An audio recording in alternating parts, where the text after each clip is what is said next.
Arrangement. I have quite a few friends who are producers, and they get stuck in kind of like 4-bar loop land where they come up with a really cool groove, they sample something that they think sounds really great, and they just don't know where to go from there. I would say that the problem that people have there is that they're looking at what they have in front of them for the answer to that question, and the problem is that what you're looking at is the actual problem rather than the solution. I would say if you're trying to, if you have problems with arrangement, putting a track together like that, just be really, really simple about things at first. I know I keep saying simple, but yeah, it's the best way to do it. So if I ever have problems with arrangement, I sort of think to myself, like, how long does a dance track go for? And if it's like anything that I usually play, it goes for 7 minutes. So I'm just gonna, there, like, as ridiculous as it sounds, I now have a 7-minute dance track. So obviously you need to expand on that a little bit, or people are going to walk out in disgust. I can also say with absolute certainty that a lot of the tracks that I play, if I go and listen to them in iTunes and I write down when everything happens and where, that like pretty much without fail, there will be a 1-minute-ish breakdown between 4 minutes and 5 minutes. There we have our breakdown. All right. And just for the sake of this track, I'm going to say that there's going to be perhaps a 30-second breakdown at the minute point. I can also say that a lot of tracks don't have bass for the first 30 seconds, so I'm going to get rid of that stem. Probably not for the last 30 seconds, because if it's DJ friendly, you want it to be kind of, this is just the DJ and me talking. Make it more mixable. And already we have a track that's taken shape from what was just a kick drum and a clap, a little while ago. We now have at least the basis where we can look at all these different areas and focus on different things, So for arrangement, basically keep it very, very simple at the start. Put whatever and come back to it later. Breakdowns, the same. I was just going to say, in addition to like the normal breakdowns, it's good to have, a few mini breakdowns here and there. For example, I might have like a kick drop, maybe for 15 seconds before the 3-minute mark as well. Oops, that wasn't the kick.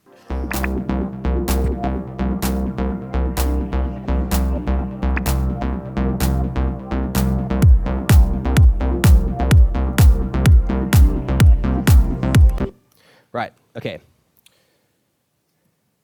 So, avoid sections dragging longer than needed. I can't really go into that in too much detail right now because of the fact that the whole track is dragging on longer than needed. But yeah, and I will say also that just as far as the intro and outro go, that they are some of the most important parts of the whole track in terms of if your intro is not interesting and people are listening to it from the start, they might not go any further than the first 30 seconds. So that's just basically a few little notes on arrangement. So yeah, the best possible thing people can hear in your music is you. So I'm going to show you some of the things that I do basically to bring out some character in my music and to put some color into my tunes. So there's a few different little things I want to show you here. Yeah, there's this thing we have at Anjuna Beats, which is VST trance, which is something we try and steer clear of at the label. Is something that just sounds like straight out of a preset, Although you'd be surprised how much of it comes from presets, and I will show you just that in a minute. But yeah, so the first thing I wanted to show you here is sampling the real world.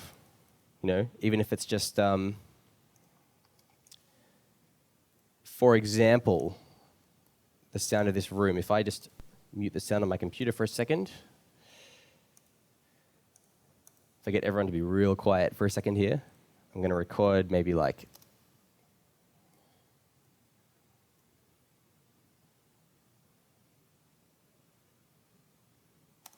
that much audio just from the room and make it into its own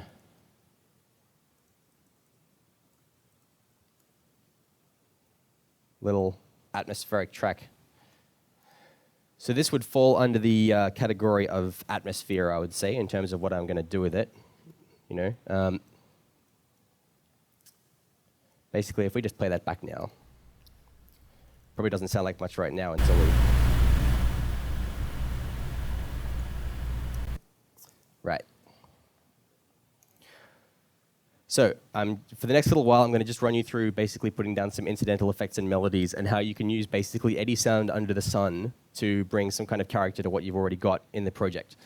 So as I just recorded that from the little condenser mic built into this thing here, it's only coming through one channel, so I'm making it mono. Instantly sounds better. And I'm just going to throw some crazy, crazy effects on it, see what we can get. One thing I'm definitely going to do, get rid of the bass frequencies in it. I'll go into Y a little bit later. There's like a high A flat in there somewhere. There. Or is it an A? I'm not sure.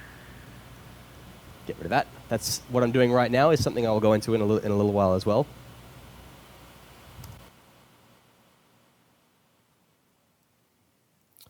So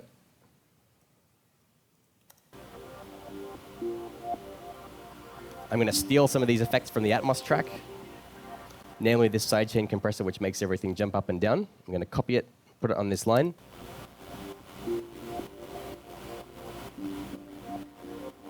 And what I've essentially done is added some grittiness to that Atmos line. Master of doing this is Canadian producer Soundprank, who's taught me a lot about this kind of style of producing. Now, we don't want that to blow people's ears off. It's going to be a very subtle effect. And see, even though it's a small, insignificant thing, the fact that I've bound it to this stem that the atmosphere is also taking up means that they work together in harmony. Now, that effect is so subtle, but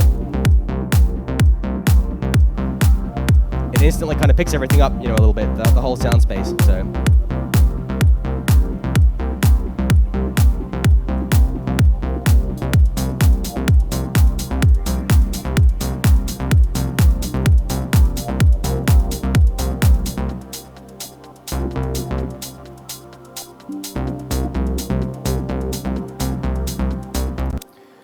So that's just some atmospheric kind of stuff.